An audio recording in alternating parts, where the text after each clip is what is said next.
Hello' ফ্ৰেণ্ডসকল, যিসকলে এইবাৰ অসম পুলিচৰ আৰু থাৰ্ড গ্ৰেড ফ'ৰ্থ গ্ৰেডৰ ইণ্টাৰভিউ দিব সেইসকলৰ কাৰণে ভাল খবৰ। চৰকাৰী চাকৰি দুখীয়া মানুহে পাব।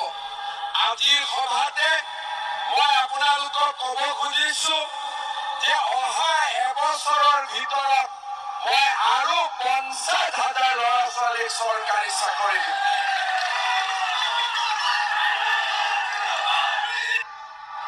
এইবাৰ আমি চাকৰি নোহোৱা ঘৰৰ ল'ৰা ছোৱালীক 10 নম্বৰ পৰীক্ষাত এক্সট্ৰা কৰি দিম, যাতে চাকৰি নোহোৱা ঘৰত ল'ৰা ছোৱালীয়ে চাকৰি পাব পাৰে।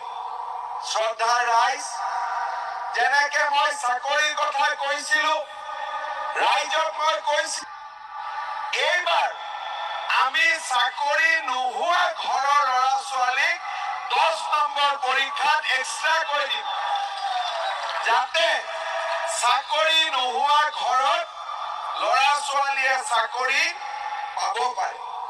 শ্ৰদ্ধাৰ ৰাইজ, যেনেকে মই চাকৰিৰ কথা কৈছিলো, ৰাইজক মই চৰকাৰী চাকৰি দুখীয়া মানুহে পাব। আজিৰ সভাতে মই আপোনালোকক ক'ব খুজিছো যে অহা এবছৰৰ ভিতৰত মই আৰু 50,000 ল'ৰা ছোৱালীক চৰকাৰী চাকৰি দিম।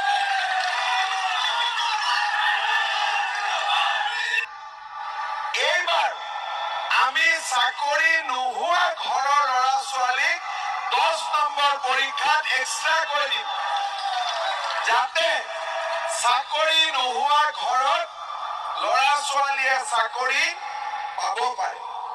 শ্ৰদ্ধাৰ ৰাইজ, যেনেকে মই চাকৰিৰ কথা কৈছিলো, ৰাইজক মই কৈছিলো এইবাৰ আমি চাকৰি নোহোৱা ঘৰৰ ল'ৰা ছোৱালীক 10 নম্বৰ পৰীক্ষাত এক্সট্ৰা কৰি দিম, যাতে ফ্ৰেণ্ডসকল, সকলোৱে শুনা পালে যে মুখ্যমন্ত্ৰী মহোদয় ঘোষণা কৰিছে যে যিসকলে এইবাৰ অসম পুলিচৰ থাৰ্ড গ্ৰেড ফ'ৰ্থ গ্ৰেডৰ অসম টেটৰ যিসকলে এইবাৰ ইণ্টাৰভিউ দিব সেইসকলৰ কাৰণে ভাল খবৰ।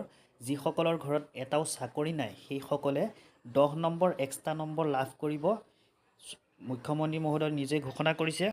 গতিকে এইবাৰ চাকৰি লোৱা এটা সোণালী সুযোগ দিছে চৰকাৰৰ ফালৰ পৰা। যিসকলে ভালদৰে এতিয়াও প্ৰিপেৰেশ্যন কৰা নাই সেইসকলে ভালদৰে প্ৰিপেৰেশ্যন কৰক। অতি শীঘ্ৰে ইণ্টাৰভিউসমূহ হ'বলৈ গৈ আছে, গতিকে ভালদৰে প্ৰিপেৰেশ্যন কৰক। জুন মাহত অসম পুলিচৰ ইণ্টাৰভিউ হ'ব, তাৰপিছতে অসম টেট আৰু থাৰ্ড গ্ৰেড ফ'ৰ্থ গ্ৰেডৰ বিভিন্ন ধৰণৰ এক্সামসমূহ আৰম্ভ হ'ব। গতিকে ভালদৰে প্ৰিপেৰেশ্যন কৰক। ফ্ৰেণ্ডসকল, আজিৰ ভিডিঅ'ত মোৰ ইমানেই আছিলে। ভিডিঅ'টো চাই যদি ভাল লাগিলে প্লিজ লাইক কমেণ্ট শ্বেয়াৰ কৰিব, আৰু যিসকলে চেনেলটো ছাবস্ক্ৰাইব কৰি ৰাখা নাই ছাবস্ক্ৰাইব কৰি কাষত থকা বেল আইকনটো প্ৰেছ কৰি ৰাখিব মই দিয়া সকলো ধৰণৰ ভিডিঅ' আপডেটসমূহ পাই থাকিবলৈ। ধন্যবাদ।